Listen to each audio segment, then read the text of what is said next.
Well, happy Monday, everyone, and welcome to week 6 of our Intro to Mass Media class. This week we are all about newspapers. We're only going to be in chapter 8 because there's a lot to uncover in this chapter and also in observance of 4th of July. So happy Independence Day on Friday, everyone, and enjoy that time. Hope you get to watch a lot of fireworks, eat some good food. Okay, so let's talk about what news is. News is the process by which people gather information to create narrative reports to help one another make sense of events happening around them.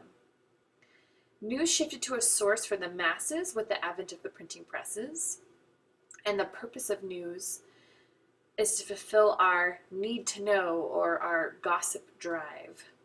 So check out the text lecture PDF for more on the historical development of newspapers and how different times in history have shaped modern journalism.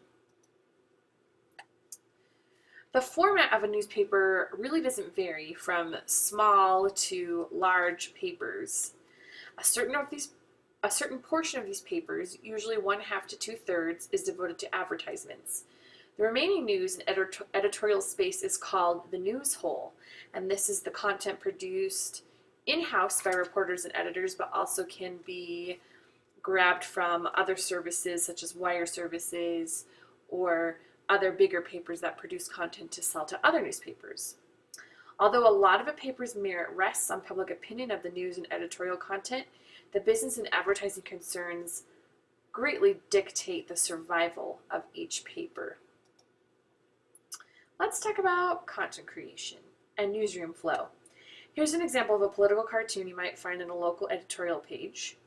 So the traditional flow of the newsroom is that the editor of the entire paper brings in his co-editors and reporters, and each morning about 8 or 9 they have a meeting to discuss what should go on the next day's newspaper to fill the different news holes.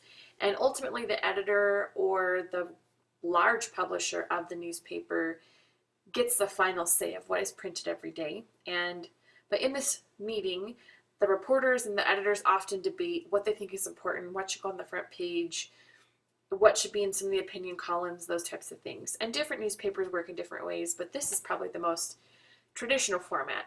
And then the trickle down is those stories are created by reporters who are either assigned the stories according to a particular beat that they might have, or according to interest or story that they happen to find.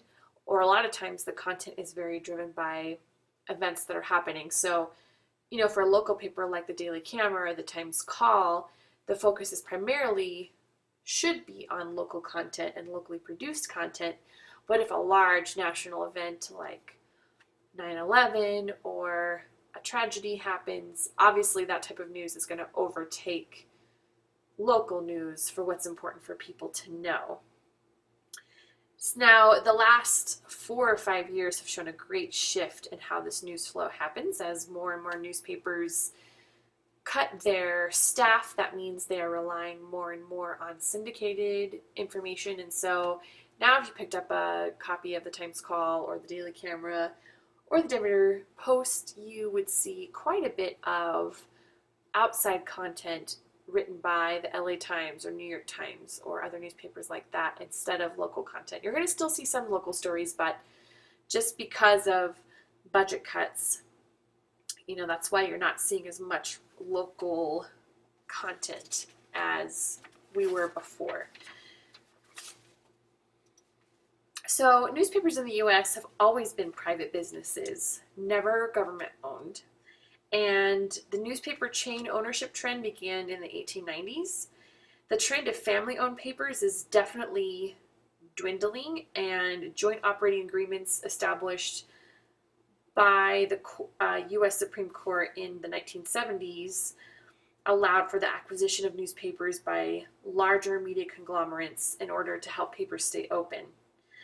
But this has greatly shaped news content and priorities. So instead of each town having 2 or 3 competing opinions on news pieces, now you usually have either one paper or 2 papers that are owned by the same company published just to reflect kind of different audience tastes. So while I don't find it inherently evil for large companies to own newspapers, I do have a problem with local city papers losing their focus on their job of providing great local content. And I really do want you to discuss how and really think about how the combination of newspapers, such as what has happened in our area, so every little city, their newspapers combining into one large company, what that does to the information that is released to the public on these mass mediums. Okay, so I'm sure we've all heard newspapers are dying and we need to do something to save them, or maybe you don't care if they're dying, or, newspapers just need to figure out what they're doing. And you're right. The traditional American news model is pretty archaic, wastes a lot of money, and regardless of what mediums survive, news will always get out into our world. However, there are quite a few different types of news organizations that are making it, and they're primarily international. This is an image of a German newspaper that has very successfully integrated online and print products into one business model. And in a lot of international markets, more people are reading newspapers now than 5 years ago, as opposed to our trends in the US where less people are. And what are they doing to maintain this readership and build their audiences? There's a great New York Times article on page 303 for a deeper dialogue on family locally owned produced news versus conglomerate produced news. And I think it's a great discussion for us to have about, who is shaping our news, who is making it now, and if we do lose the dissenting opinions, what does that mean for our culture and our democracy? And maybe newspapers are just not the place for these dissenting opinions to hang out anymore. So there's a lot to think about as the field shifts. Now, the New York Times has definitely had one of the most successful approaches to online convergence in the US. They were the first to create what's called the paywall, which is getting loyal online readers who really want the content to pay for it. And so instead of making everyone access the New York Times by pay only, they'll have quite a few free articles available. But for those who are really interested, they can pay for the content more. And then they don't have to receive a print product. So this seems to be the building trend in the newspaper industry. So there are many new models of journalism being explored in our country. Hey, perhaps universities should be entrusted with these tasks to run papers, or maybe newspapers should become nonprofits instead of businesses, or maybe our newspapers should be replaced by networks of citizen journalists.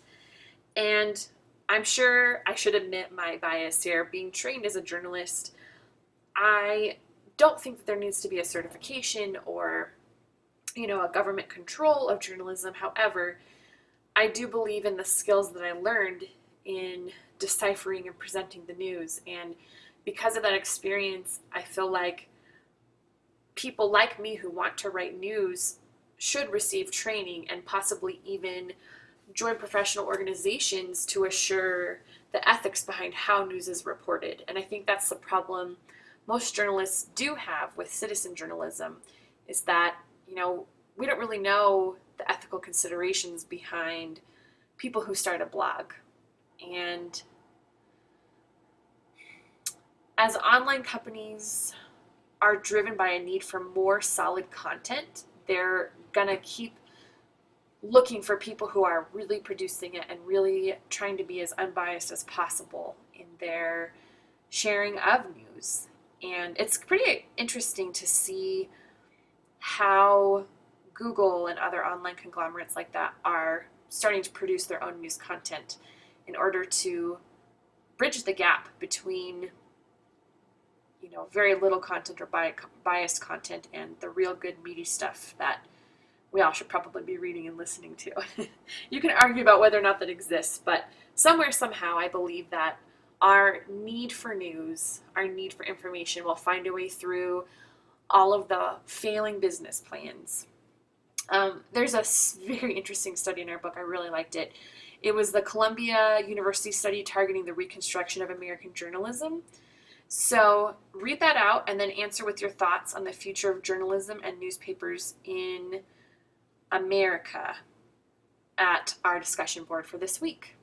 All right, have a great long weekend. See you next week.